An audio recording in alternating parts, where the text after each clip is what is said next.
How's it going, guys? So today we will be starting out with episode 1 of our 2005 Subaru WRX project car series, and today we will be installing a Perrin mass airflow pipe that will be going directly in front of my intake. What is happening is I'm going to be swapping out, those of you guys that have watched my series, I currently do have a Perrin Cold Air Intake.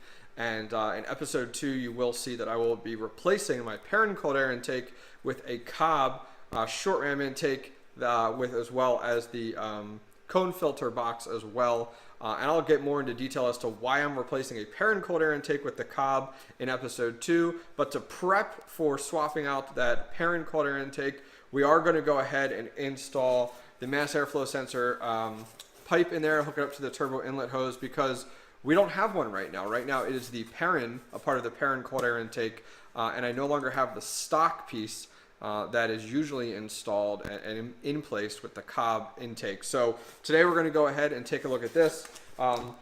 Pretty nice piece of equipment here. Let me go ahead and open up the box if we can get it open. Alrighty, so this here is the MAF hose by Perrin. It comes nice and saran wrapped up here to keep it protected. It's actually really good quality, and I like the red within the Subaru motor. I think it stands out, looks really good. You know, if you guys look at the STI motor, you know, the red accents that they have, and a lot of that look really good. So I decided to go with red. So it comes with that, as well as our hose clamps and handy dandy instructions. So let's get started with taking out the Perrin one. We're going to install this one.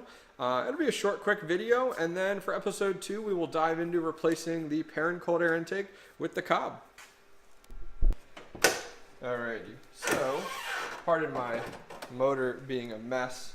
So we have the snorkel here, as you guys can see, and here's the Perrin Cold Air Intake. The Perrin Cold Air Intake comes all the way back to here with our turbo inlet hose, and when we pull this whole thing out, what we're going to run into is the fact that usually there is a small, almost, what is that called? Kind of crimpled black piece here that then connects to your Cobb piece that sits over here. So what we'll be doing is we'll be taking this off here and installing our mass airflow hose, which will probably come to about here, and then the rest of the Cobb will hook up over to here. So for this first episode, we're just going to be starting to take this apart, get our mass airflow sensor hose in there, show you guys how that is installed, and then for our second episode, we'll dive right into removing the Perrin. So let's go ahead and get started. So the first thing we're going to do is we're going to remove our snorkel so we have more room to work here. So we just have 2 bolts directly right here that we'll just go ahead and remove.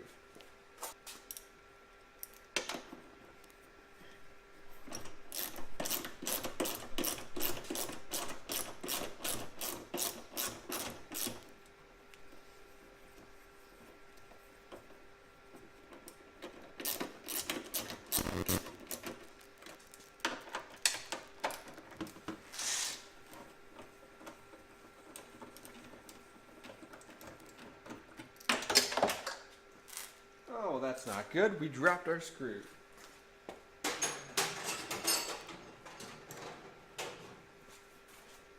So we actually dropped one of the screws from the snorkel. This is a great tool to have. It's got a little flashlight on the end of it with a magnet. So we can just go ahead and drop it down in here.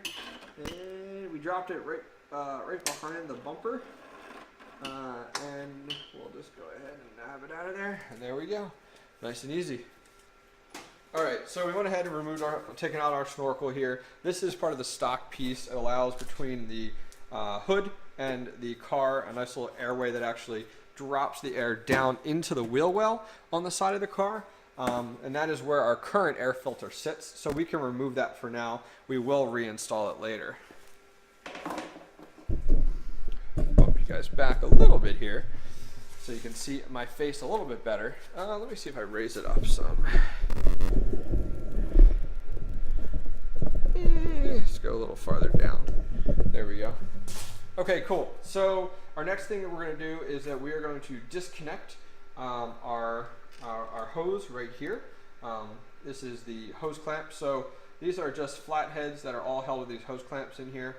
But what I'd like to do first is actually disconnect our mass airflow sensor, which sits right here. So it just takes 2 Phillips head screws. So a nice little 12-volt Milwaukee impact driver always works well here. So we will unscrew that. And do not lose any of these screws. They're super pain. So we'll make sure we hold on to those.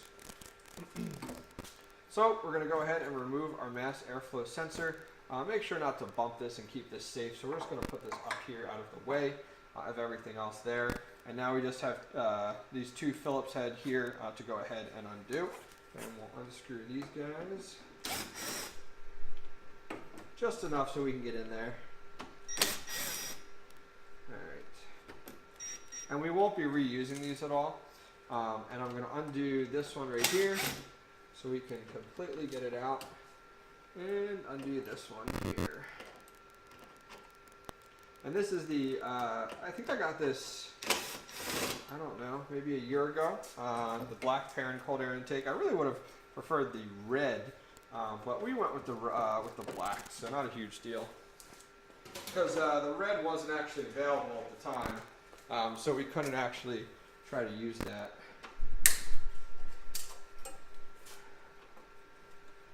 Okay.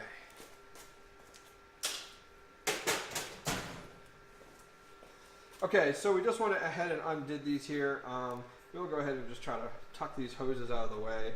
I probably could remove them if I really wanted to, but I don't know if they're going to drip anything here with our fluid. So I'm just going to push them out of the way. Let's remove these hose clamps entirely. Yeah.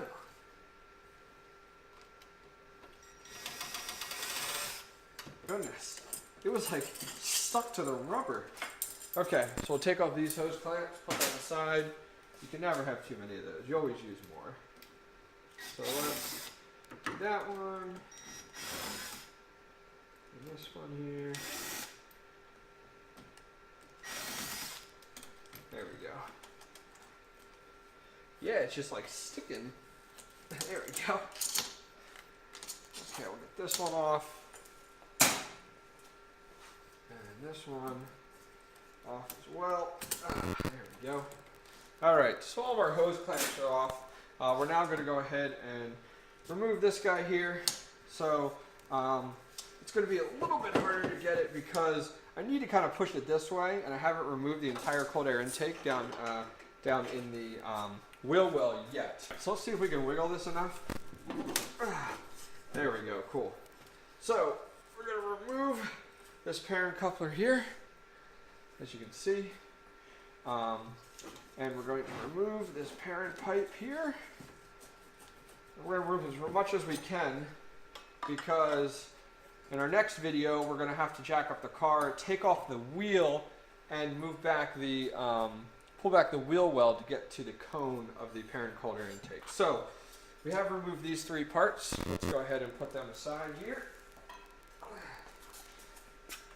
So we now have, as you can see here, we have our turbo inlet hose, and everywhere else is clear right here now. So our next thing is going to be, let's get our Perrin piece. Okay, so here is our pipe. This is the XPSP INT 350RD, which is the AFTA mass airflow tube for the 02 to 07 WRX STI red. So let's peel that sucker off. Put this in our trash pile here. And let's open up our Perrin hose clamps here. They're all the same, but they're new. They're actually a little different design. They actually look a little nicer. I don't know if you can tell. They're a little bit nicer. But it's a hose clamp, right? So let's open up our instructions. Make sure we're not missing anything or we're not assuming anything. Alright, so we have our instructions here. This hose can be installed by anyone with a flathead screwdriver and little know-how. What do we drop here? We dropped Perrin stickers. So, let's see. You will need the hose and the hose clamp. Size 48. Okay? So, I don't know if you can see this totally, but we're going to show you. So as you guys can see, this hose is what I do not have. This hose right here, we don't have because that's from the stock AirBox. So that is what we're going to be replacing. So it says locate the OEM rubber hose intake hose that fits between the intake and the turbo inlet hose, which was this crinkly looking black one. Loosen clamps and remove hose from car. Note if hose is older, it may get stuck. Spray something like WD-40, that's always a pain. With hose removed, install Perrin hose to car in the same orientation the OEM part was. Secure using hose clamps. Start car and check for leaks. Easy enough. So, here's the direction we're going to go. We're going to take our Perrin hose and we're going to be installing it right here. So let's go ahead and see if we can get this on here without getting frustrated, because hoses in these cars are painful. Okay, get on there. Okay, so we are on, and it's very important. There's actually a little notch right here. It's very important that you push the hose all the way to the notch, and you make sure underneath that your hose clamp is pushed in all the way. So we are, or your hose is pushed in all the way. So we are good. Not only does it look good already, but it was really easy to install. So we are good for right there. So I'm going to go ahead and clamp this down with our hoses that we put up here. I'm going to put the one aside because we're not going to put it on just yet. We're going to need it for when we get to our next step, which will be hooking up the Cobb short ram intake. So let's go ahead. We're going to undo it all the way. There we go. Just, I enjoy doing it. It makes it a little bit easier than wrestling with it at first. We're going to slide it under here, thread it right through, and then you can always do this part by hand, at least to get started. And, you know, type 2 and hand like that, and it should be good. So let's put this back. All right, guys, so we went ahead and removed the start of our Perrin Cold Air Intake.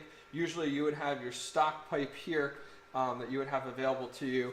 We do have that removed, so that wasn't too bad other than dealing with the hose clamp. Our next project coming up here that I'll be doing, that you guys can see in the next video, is I will be jacking up the car, pulling off the wheel, pulling back the wheel well, and removing the Perrin cone which sits down in the wheel well, as well as the remaining piping, and then we will go ahead and finish up the car for the install of the Cobb tuning short ram intake with the box as well. So if you guys enjoyed the video and the start of this project series, please go ahead and click subscribe. Also make sure you go ahead and highlight that little bell and make sure it's enabled. Unfortunately, YouTube does have quite a few issues with notifying subscribers when new videos are dropped recently, so make sure that's highlighted and active. Other than that, thank you guys very much for watching, and I'll see you guys next time.